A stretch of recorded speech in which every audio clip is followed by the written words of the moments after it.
মানুষ যখন একা থাকে তখন সে নিজের থেকে তার প্রিয় মানুষের কথা বেশি চিন্তা করে।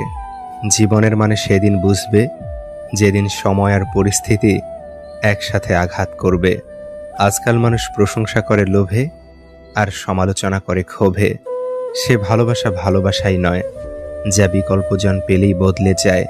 পানি ছাড়া গাছ যেমন বড় হয় না, আঘাত ছাড়া মানুষ তেমন শক্তিশালী হয় না। ঠকিয়ে ক্ষণিকের সুখ নিশ্চিত করা যায়, তবে চিরকাল ভালো থাকা যায় না। ধৈর্য কখনো জীবন্ত প্রাণকে ঠকায় না, বরং উত্তম সময়ে শ্রেষ্ঠতম উপহার দেয়। একবার একা হয়ে দেখো, পৃথিবীতে কেউ কারো নয়। অর্থশূন্যতা দেখা দিলে বুঝবে তোমার পরিবারও তোমাকে ভালো চোখে দেখবে না। পৃথিবীর সবচেয়ে ভয়ঙ্কর রোগের নাম হচ্ছে মায়া, যেটা মানুষকে মৃত্যুর আগে জীবন্ত লাশ বানিয়ে দেয়।